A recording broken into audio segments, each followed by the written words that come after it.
Oh, snap. Welcome back to the channel, y'all. My name's Patrick. You like true crime? Awesome. Hit the subscribe button. Join the family. Hit the thumbs up button. Be a nice human being and help spread the word about the live stream, about the video. Welcome in, everybody. Oh, my goodness. Shout out to CJ Crime Concepts, always in the YouTube chat. Let's watch one of his videos. Let's check this one out, y'all. Make sure you follow him. Subscribe to his channel. It's down in the description. This one says there's a 911 call that supposedly makes JP's alibi kind of crazy. So, okay. Let's do it. Let's see. Shout out to CJ if he pops in here. Let's give it a go. We did see him fly in there and fly out of there because he almost hit us in his blue truck and he took off. That was on Saturday morning. We did see him fly in there and fly out of there because he almost hit us in his blue truck and he took off. That was on Saturday morning. That was on Saturday morning. Fly in and fly out. Almost hit us. Saturday morning, how could he be? Wait a minute. I thought he was at the soccer event Saturday morning. Right, so at 2:22, is he on his way home or is he on his way there? 2:22, I would think he would have to be on his way home. That's right, thank you.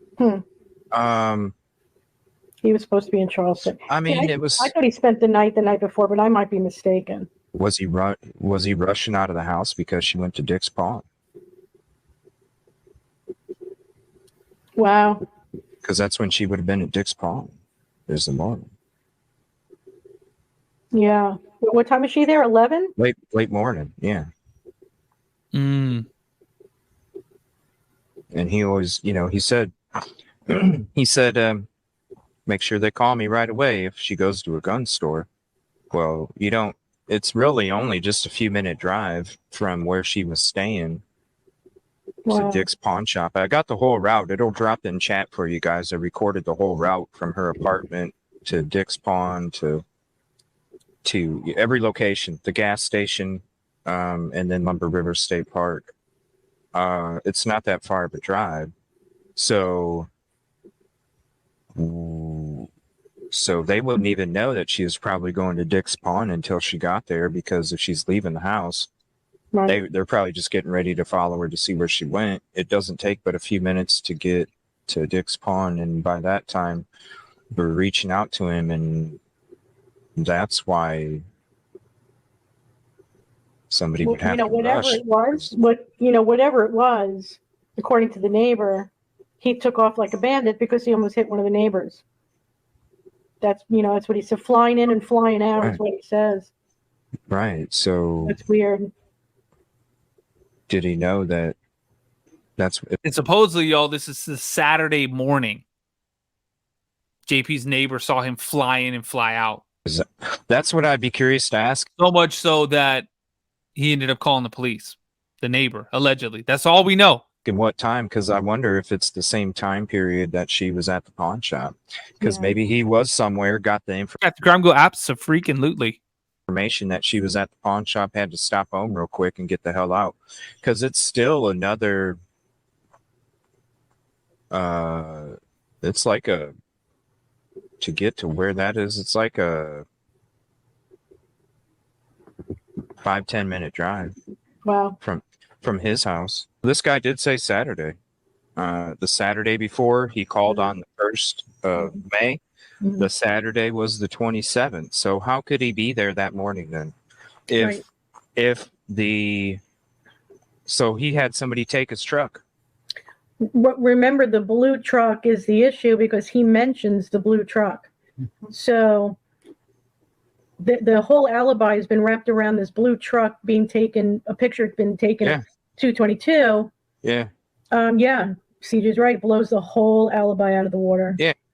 From the very beginning, the alibi was he spent the night in Charleston on the 26th. Somebody just said it. Steph just said it. And came back on the 27th. 2:22 was picked up on the highway. Right. Okay. So it blows his alibi away is the point. That's what I said. The 911 call blows the alibi because the 911 call shows the alibi of JP actually being at his house when he was supposed to be in another location. Oh, well, absolutely. Somebody probably was helping him. I mean, Whoa. that goes without saying. But, oh, yeah, Whoa. we've always thought that. Right, that's right. His alibi's blown. Oh, yeah. And it was blown already by his dad because initially it was also that he was supposed to be spending the night out there and he was with a woman. We all thought it was Susie. And then the father turns around and goes, oh, no, he wasn't with a woman. The story keeps changing. Yo.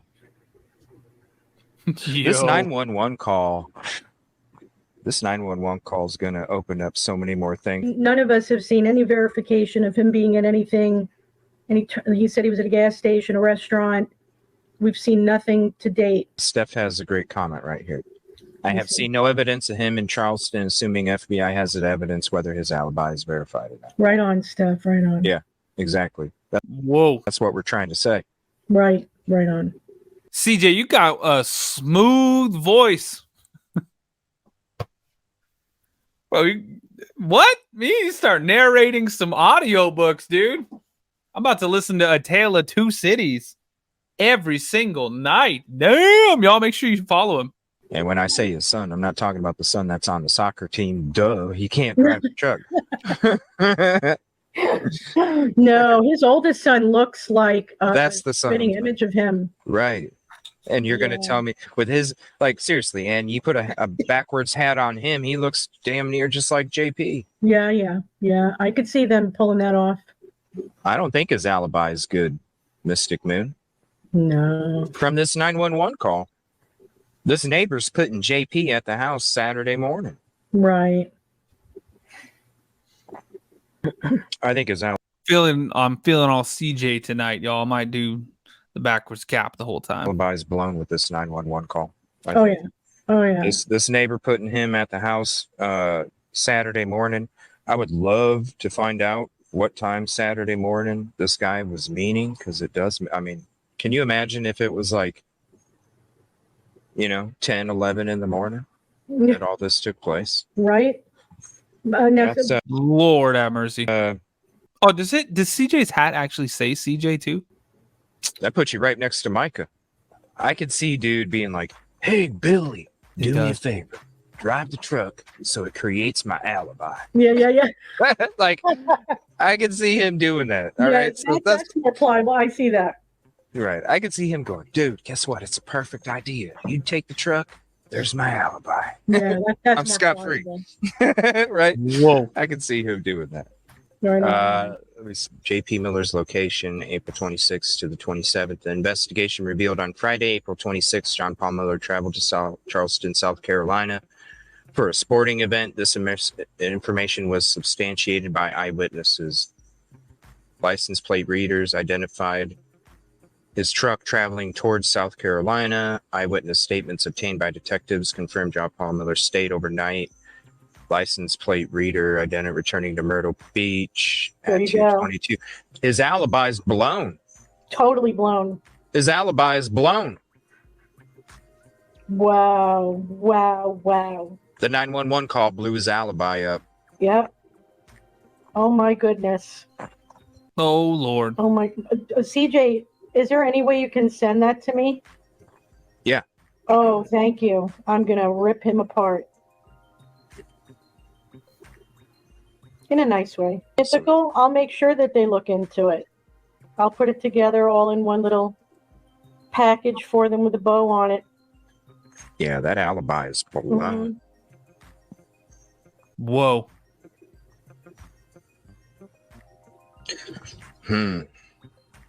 That's messed up. The reason that it's blown, Steph, is because the 911 caller said that JP Saturday morning almost hit them because he pulled in real quick and pulled out real quick. Yeah. And said it was JP. If JP is, so this is why it's blown. If JP was staying overnight in Charleston, South Carolina on Friday and wasn't seen coming back until 2:22, in the afternoon, then how in the hell could JP could have been there Saturday morning, according to the 911 caller, and almost hit him? And I would think the neighbor would recall that because of almost getting hit. Look at the times and dates. Mm-hmm. Look at the times and dates carefully. April 26th. April 26th, license plate readers identified John Paul Miller's truck traveling towards South Carolina. There you Charleston. That's the day before. That's the Friday. Yep. Eyewitness statement said that he stayed overnight. License plate reader identified John Paul Miller returning to Myrtle Beach. Truck was last captured by license plate reader on Highway 17 bypass in Horror County in South Carolina at 2:22 p.m. on Saturday, April 27th. While traveling to and from Charleston, South Carolina, John Paul Miller was accompanied by other individuals. So if the 911 caller is saying that on Saturday, which would have been April 27th, because the call came in on 5/1.